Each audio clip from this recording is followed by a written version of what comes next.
এই সেই গুহা যে গুহায় ৮ ব্যক্তি একটানা ৩১০ বছর ঘুমিয়েছিলেন। প্রিয় দর্শক, আজকে আপনাদের একটি চাঞ্চল্যকর তথ্য দিতে চলেছি। এই গুহার নাম আসহাবে কাহাফ।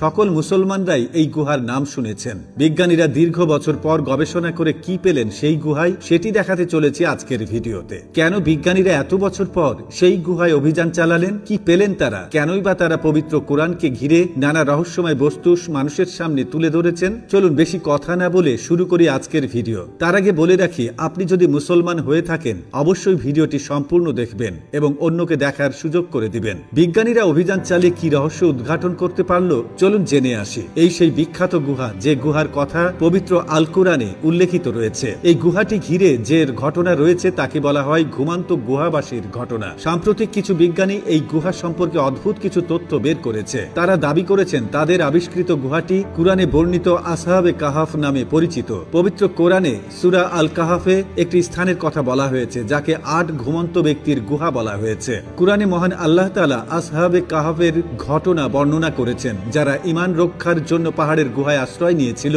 আল্লাহ ৩ শতাধিক বছর তাদের ঘুমন্ত অবস্থায় রেখে দেন। অতঃপর অল্প সময়ের জন্য গুহা থেকে বের হয়ে আসে এবং আল্লাহর কুদরতের সাক্ষ্য দিয়ে আবার গুহায় ফিরে যায়। আসহাবে কাহাফের গুহা কোথায় অবস্থিত তা নিয়ে ঐতিহাসিকদের মধ্যে বিতর্ক রয়েছে। বর্তমানে ৫ দেশের মোট ৮ স্থানকে আসহাবে কাহাফের গুহা বলে দাবি করা হয়। দেশ ৫টি হল জর্ডান, আজারবাইজান, তুরস্ক, চীন ও তিউনিসিয়া। এর মধ্যে তুরস্কের সর্বাধিক ৪ স্থানকে আসহাবে কাহাফের গুহা বলে দাবি করা হয়। তবে ইমাম তাহাবী রাহমাতুল্লাহ আলাইহি আব্দুল্লাহ ইবনে আব্বাস রাদিয়াল্লাহু তাআলা আনহুর সূত্রে বর্ণনা করেন, আসহাবে কাহাফের গুহা আকাবা সাগরের কাছে তথা জর্ডানে অবস্থিত। তারা যখন গুহায় প্রবেশ করে তারা দেখতে পায় এর ভেতরে রয়েছে আলাদা একটি দুনিয়া। প্রথমত তাদের চোখে পড়ে বিশাল একটি নদীপথ বা খালের মতো জলাশয়। এরপর দেখে পাথর দিয়ে সুসজ্জিত ভাবে বানানো হয়েছে সুন্দর একটি যাতায়াতের পথ, যা রীতিমতো যে কোনো পর্যটককে অবাক করে দেবে। সাথে সাথে বিধর্মী হয়েও তাদের মুখ দেখে আলহামদুলিল্লাহ শব্দটি বের হয়। তারা বুঝতে পারে আল্লাহর সৃষ্টি সত্যিই কোনো মানুষের পক্ষে বোঝা সম্ভব নয়। তাই তারা গুহার ভেতরে যা কিছু দেখেছে